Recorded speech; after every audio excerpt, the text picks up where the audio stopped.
All right, Shalom, Mike. First and foremost, I'd like to give all praise, honor, and glory to Yahweh, Bahasham, Yahweh Shai, Bahasham, Racha, Kwadash. And I'd like to give double honors to the apostles and elders of Great Millstone. I'd like to say Shalom to the elect that's teaching His word in all truth, faith, and sincerity. And today I just want to tie this lesson, Unbelievers Will Die. Just pretty much straight to the point. Because just like our Lord Yahweh Shai compared this time to the time of Noah, it's the same way. Pretty much just the teachings itself of Noah was out of this world. Matter of fact, let's start off with that in the book of Genesis, the 2nd chapter.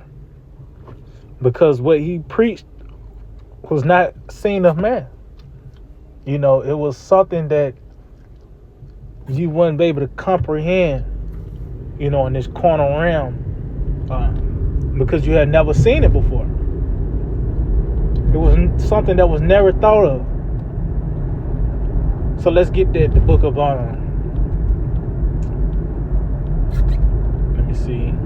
Genesis chapter 2, in verse 5, it reads, "And every plant of the field before it was in the earth, and every herb of the field before it grew, for the Lord power had not caused it to rain upon the earth, and there was no man to till the ground. But there went up a mist from the earth and watered the whole face of the ground." So as you can see, it was a mist, and that was pretty much what people used to combat Noah and his teachings. They didn't believe it because they couldn't see it. And the proof was the mist that contribute to their unbelief. That's something they can see, they can grasp to.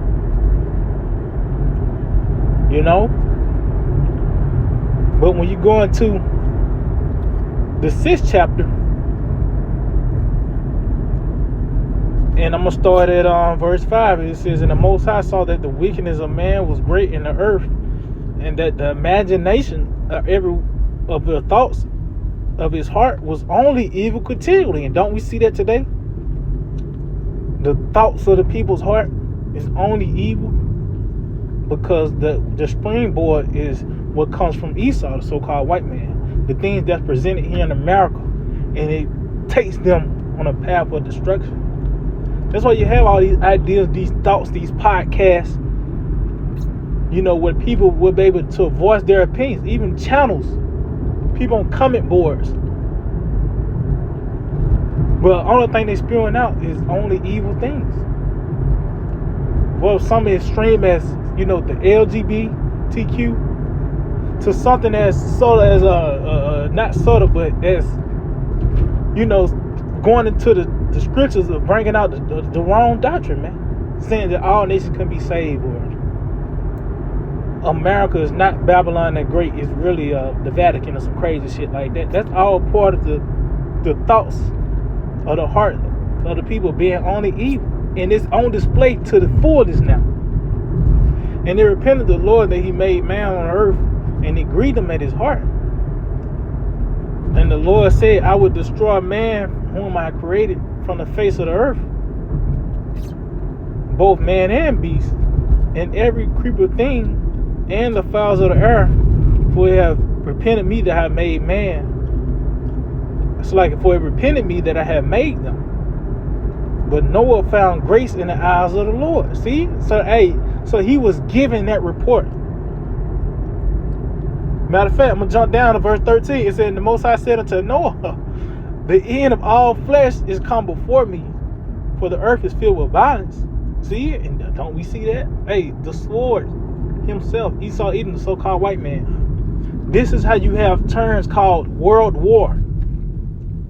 That's why you have World War I, World War II, World War III. This is the perfection of that now, man, the days of Noah. As you see these things playing out, but also, as I mentioned, what Noah preached, which I'm going to get, it says, I'm going to read it again. It says, "And the Most High said unto Noah, the end of all flesh is come before me, Salakia. For the earth is filled with violence through them, and behold, I will destroy them with the earth. See? So he was given that report concerning the flood, and that's why he was given the instructions to create the ark, because that will ultimately withstand, those instructions will be able to withstand the judgments. So let's go to Hebrews, the 11th chapter. In the 7th verse, it says, by faith, Noah being warned of the Most High of things not seen as yet. So, and Noah was created with that faith. It talks about that in Ecclesiastes Sirach, the 1st chapter, in the 18th verse. It was the fear of the Lord. That's a part of it as well. Was created with the faithful in the womb, and that fear is going to make you move. And that's one thing why these people don't believe. They don't fear Yahweh Hashem Yahushua. Just going back to the lesson, unbelievers gonna die, man. They will die. It's nothing else, no great areas between it. That's why the Lord made it, said, as in the days of Noah, it wasn't no gray areas. It wasn't no few survivors on the other side of the earth, on the other side of the Pangea that wasn't affected. They got to the highest mountain. No. It says, by faith, Noah, being warned of the Most High of things not seen as yet, moved with fear, prepared an ark to the saving of his house, by the which he condemned the world, see? And became heir of the righteousness which is by faith. So as you can see, as he was building the ark, he was preaching as well. He was condemning the world. He was telling them their fate, which was the judgment, which was the flood, man. Rain coming down. And guess what? We're preaching the same thing. That rain is going to be by the way of the form of fire, which is World War III. And as you can see, as we get closer and closer to the perfect day, the return of our Lord Yahushua, our doctrine is making the most sense. Because this is the doctrine of life. The word of life. This actually narrates reality. And these people are going to come in with a rude awakening, man. Matter of fact, as I mentioned, that healthy fear, the Lord's going to send that back. This is Ecclesiastes Sirach 36:1. Have mercy upon us, O Lord, power of all, and behold us. And that should be your, what you should be praying for the Lord to have mercy upon us and behold us, which is the shining face upon us, for us to continue to hold fast to this knowledge.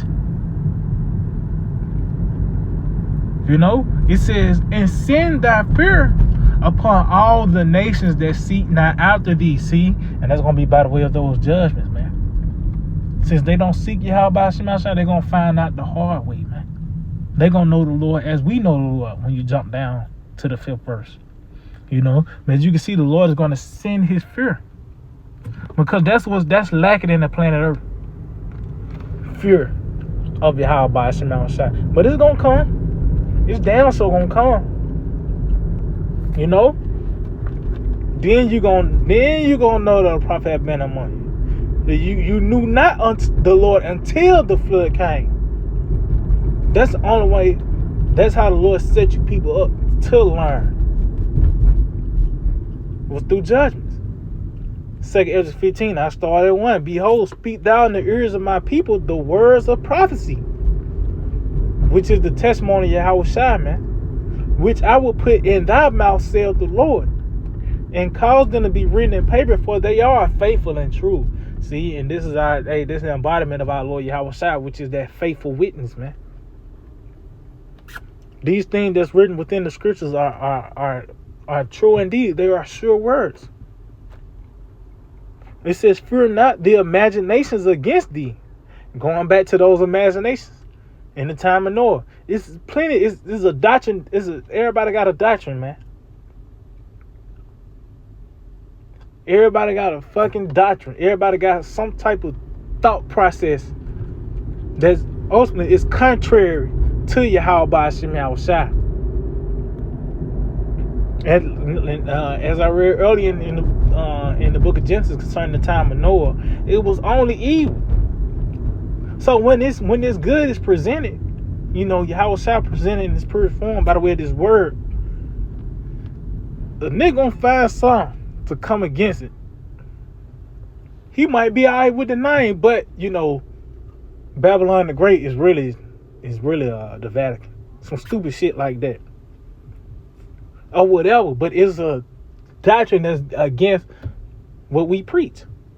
It says, let not the incredulity of them trouble thee that speak against thee, because ultimately they don't believe. That's what that incredulity goes into. Your lack of faith, your lack of belief,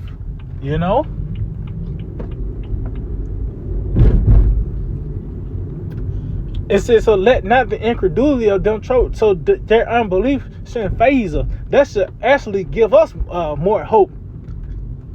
Now you got a better chance to get it now. If another nigga don't believe, man. Even though the scripture talk about those, even the heavens rejoice if you get one believer.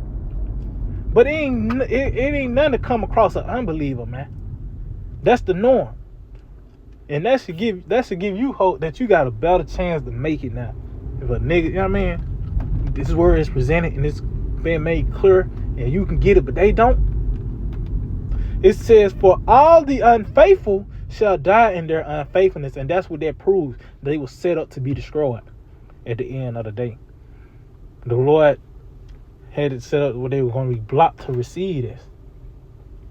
But it just shows how powerful the word is and what's going to really determine your fate.